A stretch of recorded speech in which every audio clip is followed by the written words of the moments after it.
Guys, have you ever wondered what it takes to be a top 1% agent or what it takes to find one in your local area? Well, today we have a 1% agent, not in, for those of you who know, in the Pittsburgh market, not Allegheny County, not Pennsylvania, but in the nation.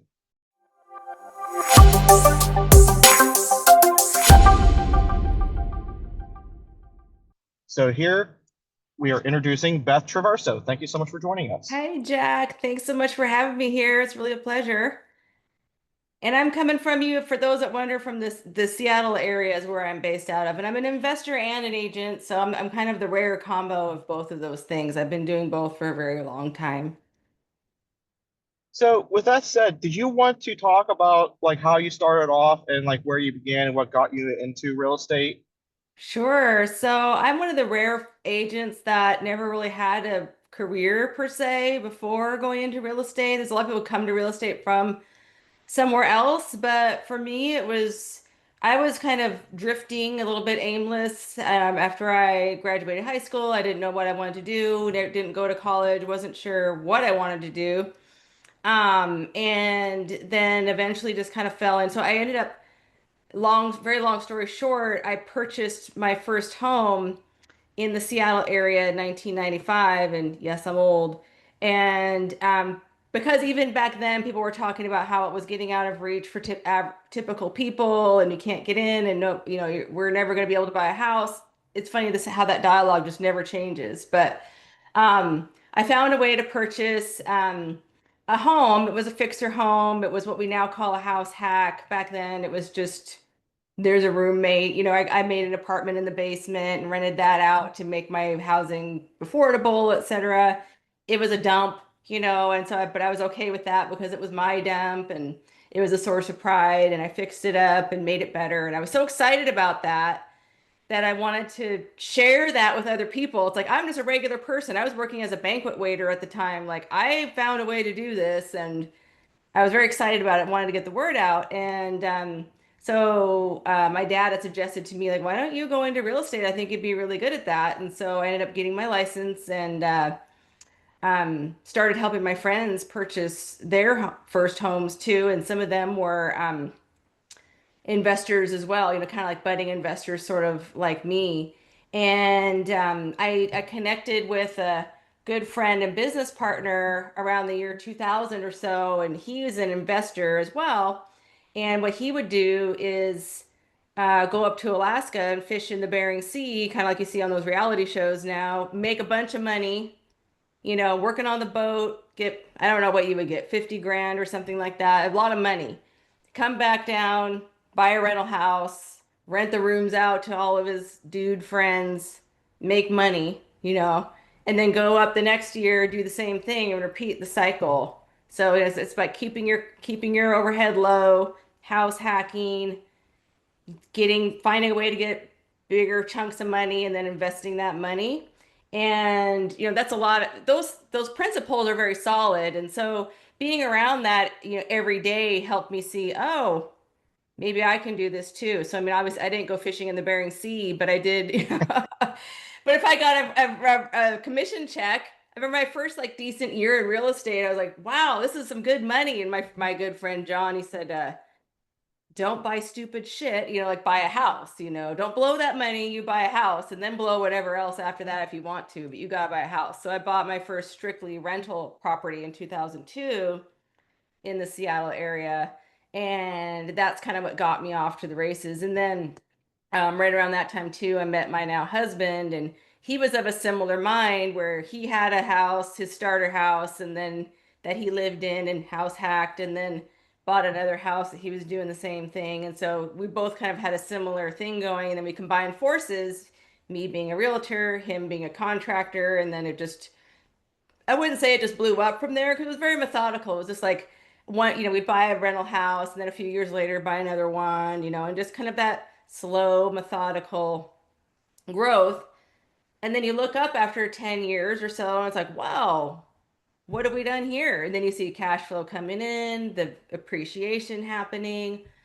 And then you can start doing fun things like trade one house for another to help it grow more and kind of distributing the portfolio in different ways. Um, so that's how my investing career got started and my real estate career as well. And then about 10 years ago, I started to really turbocharge my real estate sales business. So during that, those who are around or are in this world have probably heard about the great financial crisis that happened in 2008, 9, 10, were some very, very dark years. So for me, my business basically dried up and blew away. My husband, contractor, same thing. It was tough. And even the values of the rental properties were not upside down. We had good, but it was like not, we couldn't sell a property and make our problems go away because everything all kind of hit all at once. It was it was kind of this confluence of this misfortunate events. And so, um, what I decided to do was I'm like, I got to find some way to make some more money here, because at that point, three little kids and house payment. What are we going to do? So I decided that I was going to really go into building the business of my real estate. And so I signed up with a mentor and broker who helped me build that. And then I got a business coach as well to really help me grow it beyond that. And then just kind of like the real estate portfolio, I just kind of built step by step by step, build my real estate sales business to where now I'm fortunate to be one of the more high producing agents in the area and have a business that self sustains, bringing in more and more clients all the time. And so that's it. Kind of a long-winded answer, but that's more or less what I did. And so it really was just kind of that realization of um, doing whatever it takes to build the business to be successful, to generate what I needed to generate. And there's a lot of people that don't stay with real estate because it's a lot harder than people. It might look on the surface like a very simple job, but there's a lot below the surface that I think a lot of people don't realize that is the really challenging part. So it's learning those skills that made all the difference for me. And so now I'm here in this. So I'm not in Seattle. For those that wonder, it's like I'm on the outskirts of Seattle in a little town within commuting distance of Seattle called Fall City, Washington. It's just a little dot on the map, but it's in that Seattle zone, So we have we're a rural setting. I live on 5 acres and nature and all of that, but we're about a 30-minute commute to downtown Seattle, or like the Amazon headquarters or Microsoft in those areas like that. So that's kind of the sub market that I'm in. So yeah. So do you have like a little garden and stuff on your 5 acres? Yeah, so I have well, we have like flower garden, so I don't farm it or anything like that, but I have, so if anybody wants to know, you can look on my Facebook or Instagram. I post pictures of the mountain view and the grounds. So we do have some nice space. You don't see any houses anywhere around. It really is lovely. You look out over the valley and there's no houses looking back, and it really is a dream come true. I was lucky to get that forever home, and we've been there 18 years now, and I'm just gonna stay there the rest of my life is the plan. I love it so much. It's just I feel so fortunate to be able to have built the life I have. It's really something I'm eternally grateful for. So you're talking about building up your sales team and stuff. Did is that how did you manage to build it up to where you are today? So was not a straight path like most things. So um basically I how I one of the main ways that I started building my business back in when I was building it from scratch was through Zillow. So those of you who may not know, Zillow is really kind of a paid lead platform for agents. And so what I did, it's totally different how it works now. And I'm actually not doing Zillow anymore. But back then, what I would do is you purchase a zip code for a certain amount of money, and then you get people reaching out to you for, hey, I want to see this house in this place, and can you show it to me, et cetera. And you start a conversation, and then convert those people, meaning change them into clients and sell them a house. And then once you have that sale, then they're part of your past clients that you can love on and nurture that relationship. So I was doing that, and sorry, I got a little off track there. What was the oh, building the sales team. So it got to the point where it was getting more than I could handle. And so the business coach I was working with said the next step. So if you're an agent and you get to a point where it's more than you can handle, then the next step is to bring on an admin.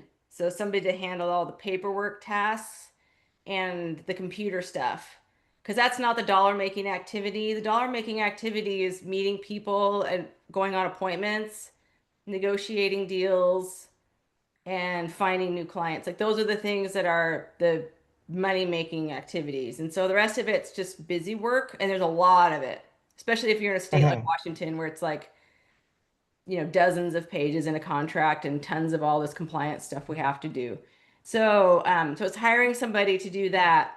And then the next step after that is to get another agent to help with if you have too many leads coming in. Let's say like I have too many calls coming in from Zillow, and it's better to give some of those to another agent where they give me some of it if they sell it as a team member. We have a split, they call it. So I generate the lead, give it to that person, they convert the lead, and then give a percentage back. I started growing it and grow, but Zillow is very, very expensive, and it got to the point where it didn't make sense mathematically anymore. But there was a time when I grew my team out to, it still was pretty small. Myself and four other agents, I think was the biggest I ever was. Um, but there's a thing in real estate where you can grow too much and then you're not making any money. And I'm taking all the financial risk, but if they don't convert the leads, then I'm not making any money. I'm just spending the money. And then if the market goes wonky, like it's doing right now, then it's just Mhm. huge expense with no income coming from that. So I decided around 2019 to just streamline it. And so right now I've got a great setup where it's me, two agents that work with me, and then two full-time admin that just keep all the wheels turning for everything. So we've got our systems and processes are really critical. So if anyone's an agent looking to scale, you want to work on getting your systems and processes dialed in so that like call comes in, I want to talk to you about selling my house at 123 Main Street, Fall City.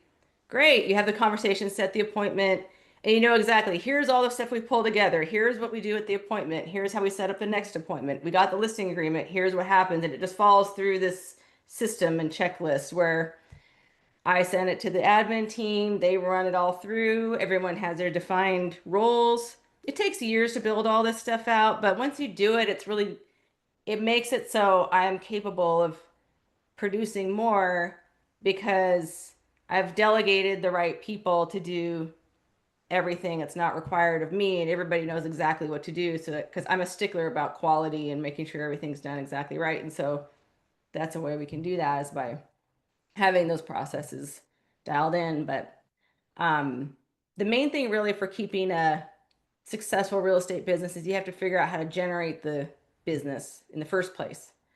Because you can be I thought I was a really good agent for a long time. I know I was, but it was the business part of it that I was missing. Because if you can't find the clients, then you're not going to have anything to sell or anyone to sell any houses to or houses for. So building that is something that's really critical too. So when I was doing, even though I was Zillow focused in the beginning, I used that momentum I got from those clients to build my sphere, they call it, your past clients in your sphere, Mhm. basically anybody you know, to get those relationships going. And then at the same time, I started doing what they call farming, where I would just start sending out, this is super old school, but I send out postcards every month, like, here's three houses I listed and sold in this area. So people can see, oh, she's not just fluff, like here's actual houses that were sold.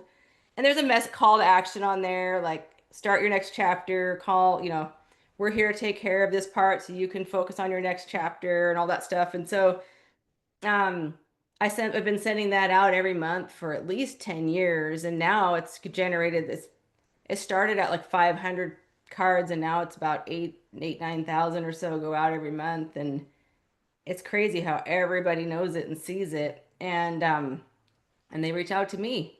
And I've got my storefront that I'm sitting in here now that's got the big sign out on the main drag. So when people drive by, they see it. I've got my signs all over. So it's just a matter of just kind of like building up that market saturation just with constant uh my name just being constantly everywhere. Which took a little getting used to because I'm the kind of person that I don't really like to have the spotlight on me.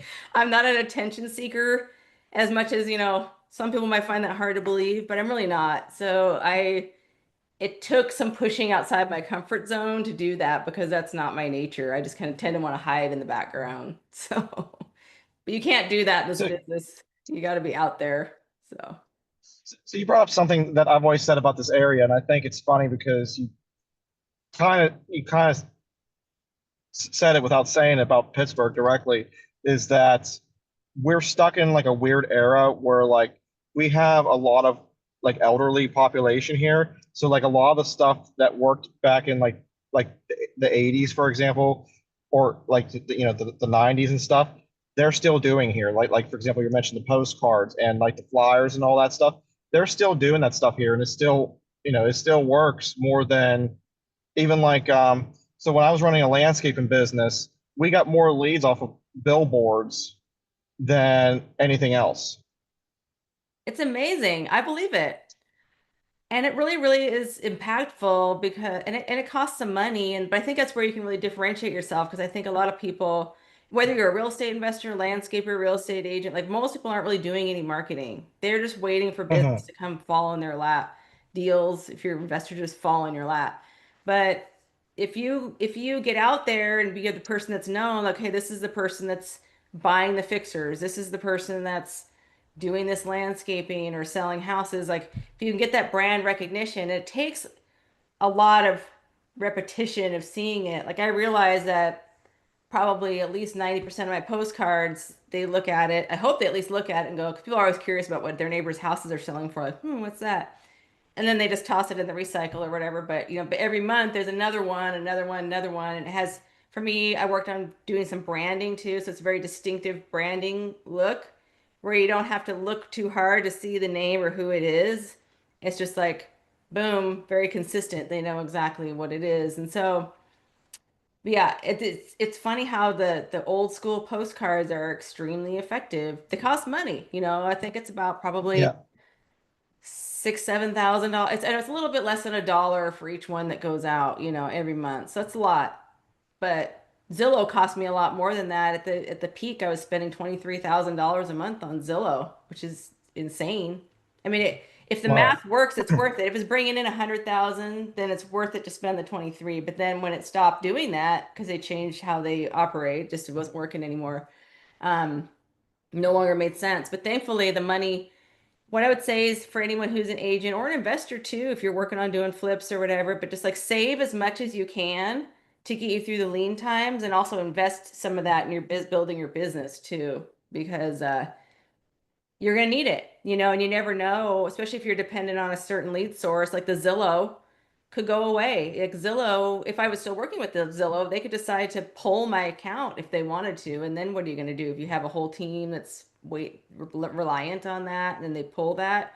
You don't have control over that. So, like now they shifted to this flex team model, which I won't get into that, but I decided not to do the flex team model. But thankfully, I built other lead sources that were better and it does feel good knowing that I own it and nobody can take it away. So, and that could be for an investor too, if you're working on, depending on whatever you're doing to generate your business, if you work on honing those skills and building your brand, then over years consistently, and consistent is the key word there, then that brings more security. But then also if you get a big check, do what you can to save it and keep your expenses, in line. So because there's always going to be these peaks and valleys. There's kind of a roller coaster ride constantly. So, but the more branding work you do, the more consistent that business gets, and then you don't have as many dry spells. So, yeah. So you mentioned team lead. Is that the same thing as broker, or is it two separate things? Yeah, great question. So, team lead, so I am a broker. In Washington, you have to have a broker's license to be a team leader. Because if you're managing people with licenses, you have to have that. Mhm. And I have my own team office here that I'm sitting in.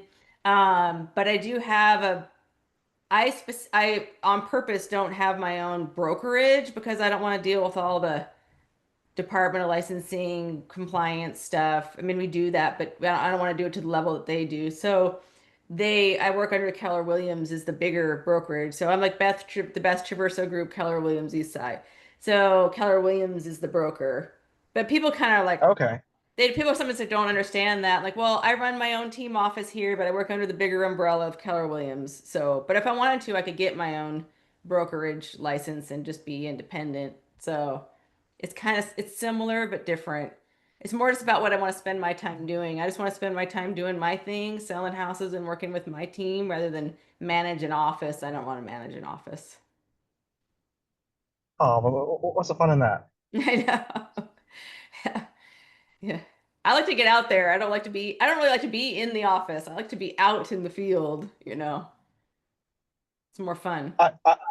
I joke about because of where I work at, being the it's a production plant. Being the shift lead is just being the glorified cat herder. Yeah.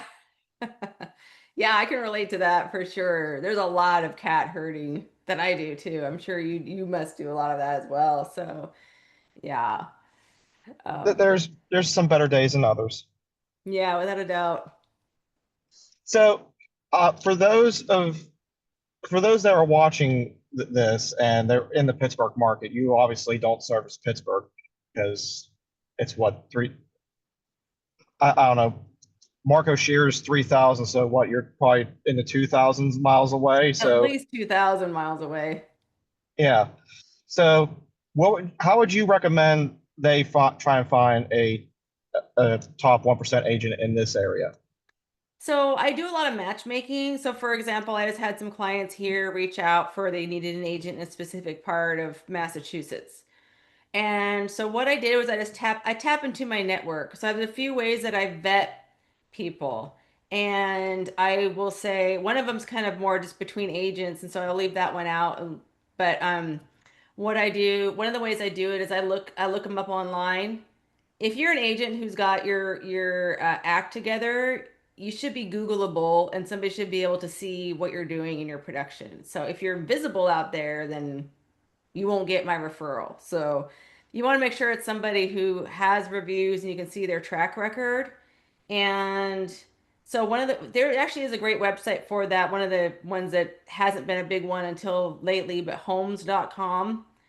If you go on homes.com, you can type in a person's name, find agent, any agent in the nation, and it will pop up their production. And you can click and see how many they did in the last 5 years, 2 years, and 1 year.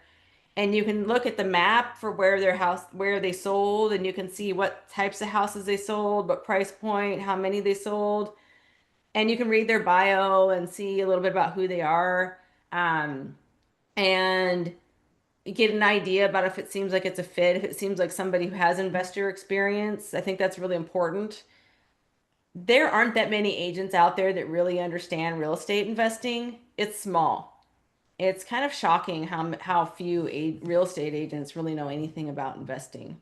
So another way you can do it is to join Facebook groups. Like for example, and there's one here in our area called WARI, like Washington Real Estate Investing Group, and it's all walks of life in there. So, but they're investing is a common theme, and so there's some, flippers, some wholesalers, a lot of long-term hold people, and some agents in there that are more investment focused, and so you can get active in those groups and get to know people that way too. But then vet them too, read their reviews, look at their production record. And I often look for somebody who maybe, if they're selling hundreds of houses a year, for example, like they may not have time for you. Investors tend to take more time. So just so you know, investors are more time intensive from an agent perspective than say the regular buyer because you're running through a lot of different deals and numbers and there's often a lot of looking until you find the one and all of that. So you want to make sure it's somebody who understands and somebody who's not going to BS you, honestly. And some of that's just like a vibe check when you call and talk to people. You see like do they get it? Do they invest themselves? Um, and I think it is good to get somebody who really understands what a investor buyer is looking for and how numbers work for investment versus home ownership instead of just like, oh, this is a great place to buy, or somebody who will always tell you every house is great to buy. Like you want someone who's going to give it to you straight, like somebody who's going to say like, Hmm. this house has these problems. I've always been that kind of person where somebody like, oh, well, that one's in the floodplain and it has this issue, and maybe that's, I mean, if you want it, make sure you're paying the right price for it, or go into it with eyes open.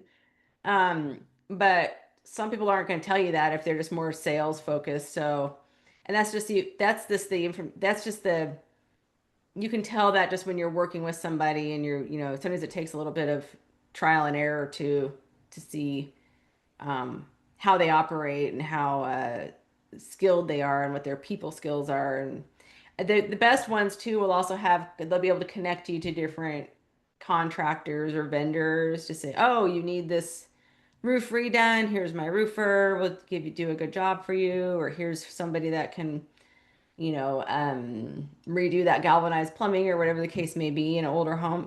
Whatever, because somebody who has built that team and resource of vendors to help out too. Because we investors are always fixing something on our houses, it seems like. So just having those resources too. But the main thing is just like say, check out their reviews, get an idea about what they sell and how they operate and how much they sell. And you want to make so the average 70% of agents sold less than one house last year. So you want to go for at least that 30% that sold more than one, So you need to take a look at the actual production figures, and try to find the right person. And you have to also show them that you're worth their time too. And it sounds kind of rude, but I'm just being honest, like because if somebody's really busy and you come across like a time waster or somebody that doesn't value their time, then they're not going to give you their time. So Hmm. you have to think about that too. And are you a fit as a client for this person too? And if you can get in the good graces of somebody who's really a superstar, then that could be a wonderful partnership going forward. Awesome. Well, I certainly want to thank you for your time today, and I'm hoping that this video reaches a lot of people because these are some questions I keep getting asked. So hopefully you all found it helpful, and thanks for tuning in to this episode of Jack's Business Talk. Thanks, Jack.